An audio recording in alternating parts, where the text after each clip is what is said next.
Mwali mwiza gasaro wacu we, turagutanze usanze wakunze we, barumuna bawe basaza bawe, amarira ni menshi ugiye tucyigukunze, uduteye irungu mu rugo rw'iwacu we, kuziba icyo cyuho birakomeye, Wagiraga urugwiro ndetse n'umurava, abashyitsi baza bakanezerwa, bituma uwagukunze bafata umugambi kubana nawe akaramata.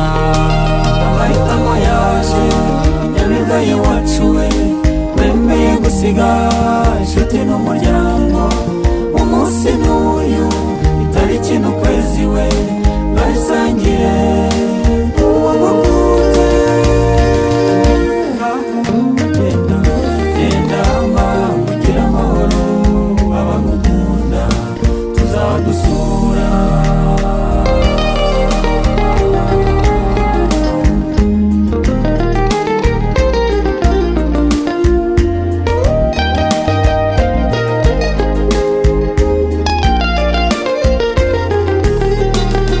Kebuka hirya ukebuke hino we, ukubita agatwenge k'ibyishimo, umugabo wawe kuri iruhande aza guha byose, agukamira idateka we, muhore murebana akana ko mu jisho we, aza guha urukundo usobetse ubukungu.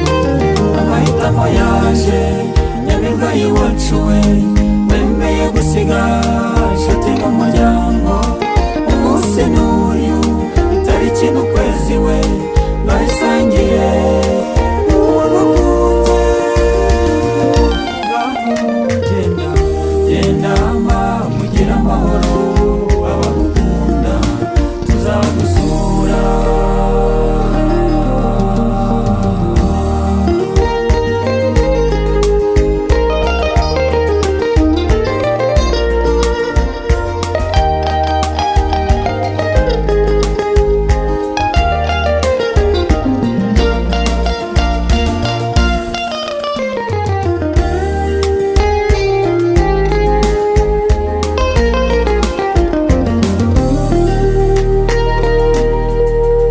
Mugabo nawe shema ry'umuryango, reka nkubwire ikiruta byose we, ukunde cyane umufasha wawe, akubahe mwubahane, mugire amahoro mu rugo rw'iwanyu we, Rurema Gihanga abahore hafi, dufite Imana niyo mutabazi, muyiyambaze izabatabara, ibahe kubyara hungu n'akobwa we, mu buzima bwose muhore muyishima we.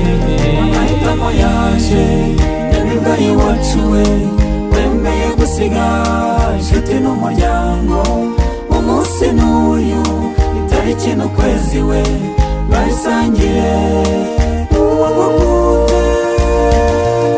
Ngaho genda mugira amahoro, abagukunda tuzagusura. Amahitamo yaje inyamibwa wacu we, wemeye gusiga inshuti n'umuryango, umunsi n'uyu itariki n'ukwezi we, bayisangiye uwagukunze. Genda mugira amahoro, abagukunda tuzagusura.